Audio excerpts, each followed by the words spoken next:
Hey guys, तो यहाँ पे पैकिंग शुरू हो चुकी है। ये देखिए, मैंने सारा किचन का सामान एक बैग में भर लिया है और इसमें हैं कपड़े वगैरह सारे। चले स्नो चले। बड़ा बुरा लगता है यार जब बार बार भटकना पड़ता है ना। क्या करें। इसके देखो, बहन आई है ना तो ये बहुत ज़्यादा खुश है।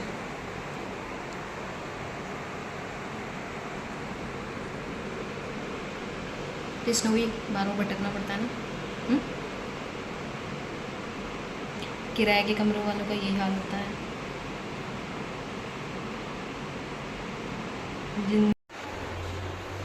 हे गाइस, स्वागत है आपका मेरे YouTube चैनल में। मैं उम्मीद करती हूँ कि आप सब अच्छे होंगे। मैं बिल्कुल भी अच्छी नहीं हूँ, बिल्कुल भी अच्छी नहीं। तो आज मैं हो रही हूँ बेघर। सामान वामान मैं सारा रख रही हूँ फटाफट, और अभी मैं फ़ोन करने वाली हूँ रेडी वाले भैया को। शिफ्ट कर रहे हैं। मैं आपको वहीं जाके बताऊँगी कि कैसा है कमरा जो मैंने लिया है। और किसी को ले आते ना साथ में। गाइस, यहाँ पर सामान जा रहा है और सबसे पहले भैया ने रखा फ्रिज। और पता है मैं क्या सोच रही थी कि इतनी सी रेडी में सारा सामान आ जाएगा। मैंने सोचा था 2-3 चक्कर में आएगा, लेकिन जब मैंने देखा उन्होंने इतनी ही सी रेडी में ना सारा सामान मतलब रख दिया, तो मुझे इतनी हैरानी हुई। पता नहीं कैसे उन्होंने सेटअप किया। देखिए कितनी सी छोटी सी रेडी है। तो मैंने मतलब पहली बार देखा कि मैंने सोचा 2 चक्कर में 3 चक्कर में जाएगा, लेकिन इसी में उन्होंने सारा सामान डाल दिया था। धीरे धीरे करके इसमें सारा सामान आ गया था। तीनों बैग आ गए थे। जो मेरी फ़ोल्डिंग है वो कंबल और मंदिर वगैरह, बाल्टी, सिलेंडर, मतलब सब कुछ इसमें आ गया था, जैसे कि आप देख सकते हैं। तो मुझे ना सच में हैरानी हुई। मैंने कहा, और फिर उसके ऊपर से इसमें एक चीज़ और रह गई थी, गद्दा। वो मैं सोच रही थी इसमें आ ही नहीं सकता, पॉसिबल ही नहीं हो, इसमें वो भी आ गया था, पता है।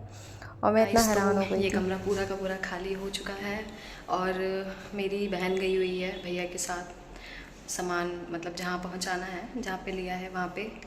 मैं सुबह से इतनी परेशान।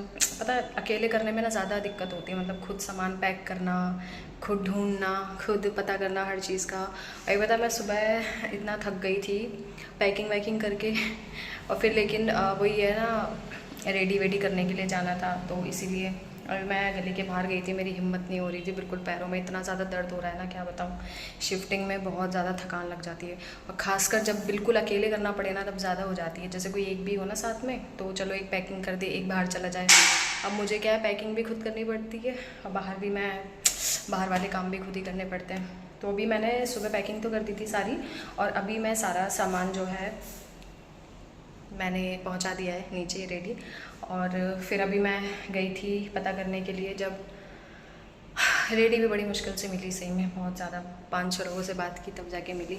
तो अभी खाली हो गया ना फ्लैट, इसलिए मेरी आवाज़ गूंज रही है बहुत ज़्यादा। खाली कमरा हो गया है, तो सारा सामान जा चुका है, किचन का, मंदिर का, कमरे का, सब जा चुका है। बस थोड़ा सा कूड़ा रह गया है, तो भैया ने बोला है कि मैं ले जाऊँगा, कूड़ा भी ले जाऊँगा। तो पता है मतलब शुरू में जब हम आते हैं ना, कहीं पे भी शिफ्ट होते हैं, तो उस टाइम तो अजीब लगता है कि यार कैसा कमरा, मन नहीं लगता। लेकिन जब हम वहाँ कम से कम हफ्ता 10 दिन भी रह लेते हैं ना, पता नहीं मन सा लग जाता है। अब यहाँ पर वैसे मुझे 2 ही महीने हुए थे, लेकिन जब मैं आई थी ना पहले दिन, तो मुझे रोना आ गया था कि अरे यार, मतलब नई जगह पे होता है कि नए कमरे में होता है, अच्छा नहीं लगता, मन नहीं लगता बिल्कुल भी। जो रेंट पे रहते हैं उनको पता होगा, रेंट पे रूम लो ना तब भी कमरे में मन लग जाता है, चाहे कमरा कैसा भी हो। रेंट पे अगर हम कहीं पे रहते हैं महीना 2 महीना भी ना, तब भी मन लग जाता है।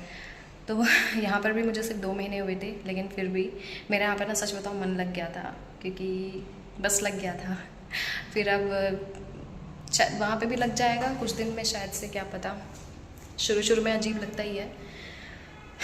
मेरी बहन पता है क्या कह रही थी सामान शिफ्ट करते टाइम, मतलब हमें भी सबको ये एहसास होता है कि यार रेंट पे रहने वालों के लिए ना मुसीबत ही मुसीबत है। बस इधर उधर थोड़ी कोई दिक्कत हो, इधर भटको उधर भटको।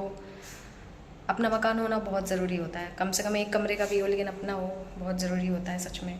ये मुझे पता है एहसास कब ज़्यादा होता है, जब मैं इधर उधर भटकती हूँ ना शिफ्ट के करने के लिए, पहले गली गली में जाओ, पहले कमरा देखो, फिर उसके बाद नहीं मिले तो फिर डीलर से बोलो, फिर डीलर को पैसे दो, फिर मतलब ढूंढो, फिर सामान शिफ्ट करो, फिर एक जगह दिक्कत आए, फिर दूसरी। रेंट पे रहने वालों की कंडीशन मैं समझ सकती हूँ, क्योंकि मैं भी उसी कैटेगरी की हूँ।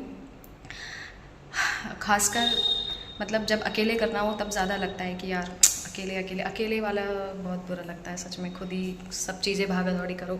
अब मैंने कम से कम हाँ 20, हाँ मैं आपको एक सबसे इम्पॉर्टेंट बात बताऊँ, मेरे को मेरे बजट में कमरा मिल गया है।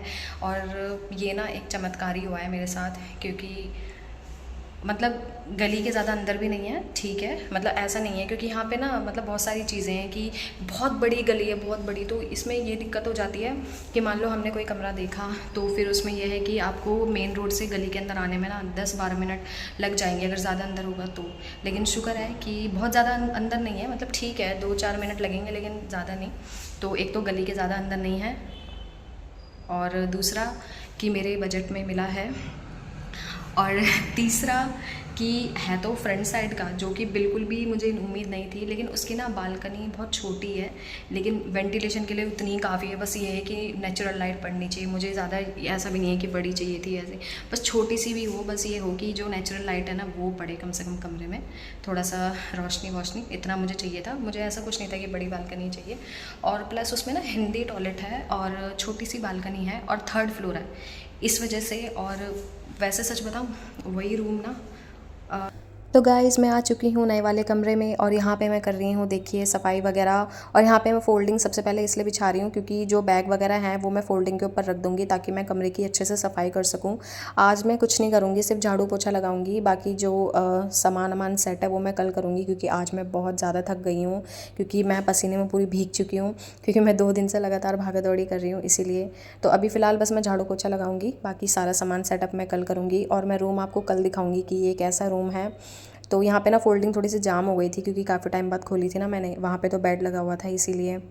तो गाइज़ मैं आपको कल दिखाऊंगी कि कैसा रूम है, और मतलब कैसे मुझे मिला, क्या है, तो मैं सारी चीज़ें डिटेल में आपको कल बताऊंगी। तो अभी फ़िलहाल बस मैं झाड़ू पोछा लगा के मुझे करना है थोड़ा सा आराम, क्योंकि मैं बहुत ज़्यादा थक गई हूँ। और यहाँ पे ना जैसे मैंने फ़ोल्डिंग बिछाई, स्नो भी सबसे पहले कूद गया आके, क्योंकि जब भी मैं मतलब फ़ोल्डिंग वगैरह या बेड में बैठती हूँ ना, ये सबसे पहले आके कूद जाता है, इसे बैठने की होती है पहले। तो उसके बाद क्या है कि कुछ मेरे पास सामान नहीं था जो मैंने ब्लिंकिट से मंगाया। नॉर्मल झाड़ू पोछे के लिए तो मेरे पास सारा सामान था, बस मेरे पास ना टॉयलेट ब्रश नहीं था, और वहाँ का टॉयलेट ब्रश मैं नहीं लाना चाहती थी, और मैं नया ही लाना चाहती थी, तो इसलिए फिर मैंने नया मंगा लिया। तो उसके बाद साफ़ सफाई करके हम सो गए। तो गाइस झाड़ू पोछा लगाने के बाद हम सो गए थे, और यहाँ पे ना स्नोवी को सपना आ रहा था, और जब मैं इसको टच करके उठाती हूँ ना तो एकदम से ये काटने को आता है, मतलब जैसे हड़बड़ाहट में। तो इसलिए मैं इसको ना थोड़ा सा दूर होके ना सीटी बजाती हूँ, चू चू चू चू करती हूँ, तब जाके ये उठता है। अगर टच करके उठाओगे ये काट देगा, इसलिए मैं इसको फटाफट सीटी बजा के उठाती हूँ।